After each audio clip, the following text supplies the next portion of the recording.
Hey everyone, it's Sean. It's Sunday and time for story time. My special guest this week is a leopard gecko. This one's name is Jupiter, and I picked Jupiter because of the book that we're going to be reading this week called Leopardpox. So I figure since we have something with leopard in the book name, we should have something with leopard in the animal name.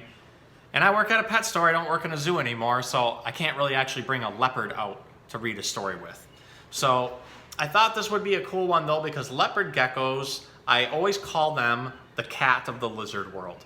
When people are looking for an animal to bring home and make a part of their family, but they haven't owned a lizard before, I like to recommend leopard geckos because they're kind of laid back, they do their own thing, they don't mind us petting them, they'll let us know when they don't want to be pet or don't want to be touched anymore. And so because of all those things, they just remind me of a cat. If you have a house cat at home, sometimes they like to be pet, sometimes they don't. They definitely let you know when they don't want to anymore. They also just kind of seem like they're lazy and go about and do their own thing until they're hungry, and then they can get really rambunctious and eat, and then they just go back to hiding or climbing underneath something or just wandering around and kind of aimlessly. So they remind me of cats in that manner. Now, they're a very, very cool lizard that comes from the Middle East. We find them in areas like Pakistan and Afghanistan. They love living in caves, and they can handle lots of different temperatures. So deserts during the daytime can sometimes get up in the hundreds of degrees, so like 100 to 120 degrees. But at nighttime, they drop down, they get really cold, sometimes down to 30 or 40 degrees. So leopard geckos like to live right in between those temperatures. So when we have them in captivity and we take them home and make them family members, we like to give them areas of like 90 to 95 degrees to get warm, but then let the cool end of their enclosures be like maybe in the low 70s, so that way they have the option. Kind of like if you're in your house and like say you live in a 2-story house, the upstairs always seems hotter than the downstairs. Or if you have a basement, it always seems cooler than the other areas of the house. So we try to make sure that our animals' enclosures and their homes are kind of the same deal. We want to have them different areas to go in. Now, these guys are primarily nocturnal. They like to hunt at nighttime. And they have kind of a cat eye, so you can kind of see that helps them with their vision, especially nighttime vision. And that's where they're going to be hunting for insects. And leopard geckos, just like a lot of other lizards, can eat pretty big insects by the time they're an adult like this one. So we say however big the distance is between its eyes is about how big its food can be. So a leopard gecko like this could easily handle a large cricket. We also feed them things like waxworms. Sometimes we do mealworms or horned worms, phoenix worms. There's all kinds of different stuff that we can feed them. Even every once in a while, I might cut up an earthworm and give them little bits. So, you ready for your story? So, we are going to read Leopardpox. Sadie is having fun. Sadie is having the funniest sick day ever by Orna Landau. So, a Leopardpox book for a leopard gecko who acts like a cat. So here we go.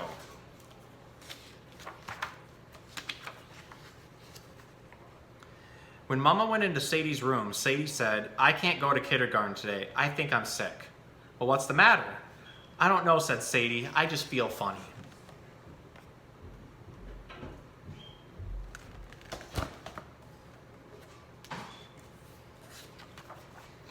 "Do you have a sore throat?" "No," said Sadie, but she opened her mouth wide. "Ah." "Do you have a tummy ache?" asked Mama. "No," said Sadie. Mama checked to see if Sadie had a rash. She didn't. "So how do you feel?" asked Mama. "Weird," said Sadie. A strange cough rumbled in her throat and turned into a roar. "I think," Sadie began as her fingernails grew longer and longer. She said as her teeth grew sharper and sharper.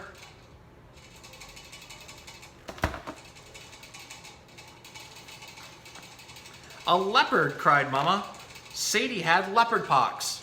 The leopard cub jumped off the bed and scampered around the room.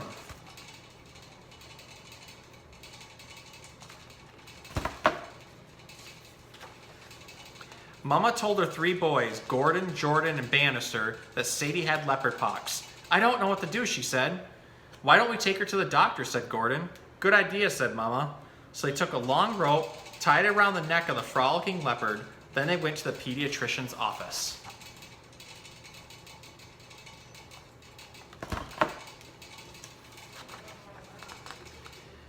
There were other parents and children in the doctor's waiting room.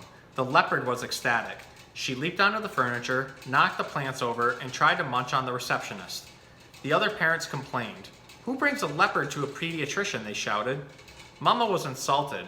"This isn't a leopard, it's my little girl." The other mothers exchanged glances. They were certain that Mama needed a doctor herself.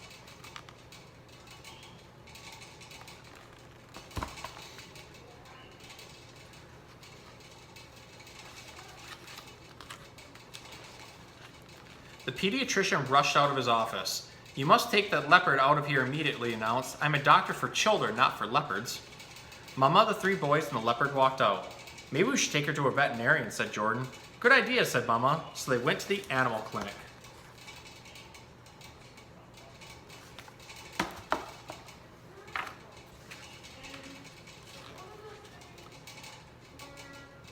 An old woman with a cat and a girl with a puppy were waiting to see the vet.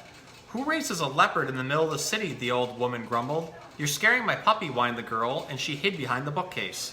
The veterinarian was overjoyed. "This is great," he said. "I'm sick of treating cats and dogs.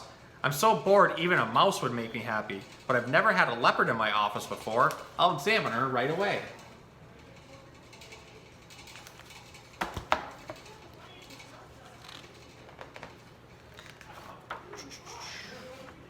"This is a healthy leopard cub," the vet said. "Why'd you bring her in?"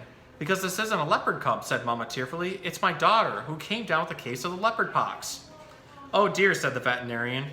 "If this is a leopard, it's a healthy leopard. But if this is a little girl, then she is very ill."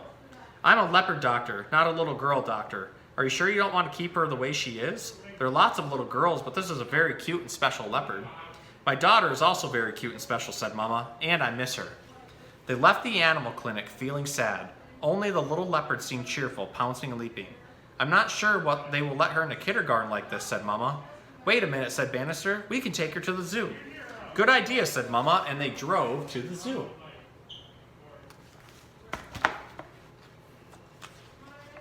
Everyone at the zoo was very excited to see a new leopard.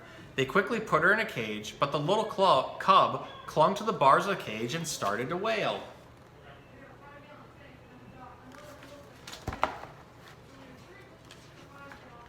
"No," Mama roared. "A leopard should stay with her own mother."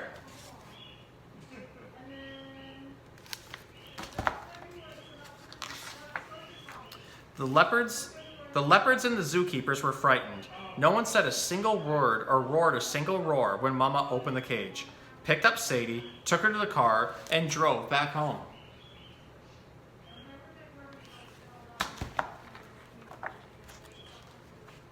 "That's it," said Mama. "We'll just have to cure Sadie ourselves. But how?"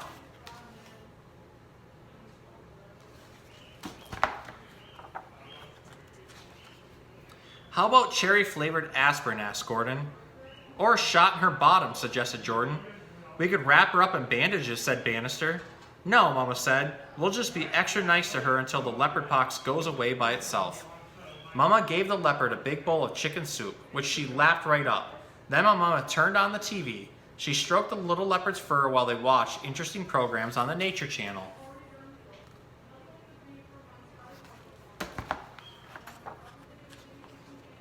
Now it was dark. Mama heard a yawn. "Oh!"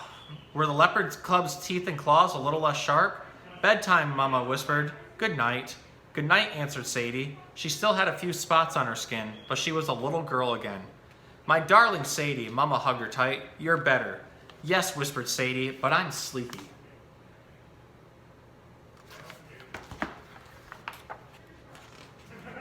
Mama and Sadie snuggled in bed together. "I'm so happy you got over the Leopardpox," said Mama. "But you know what? I feel kind of funny."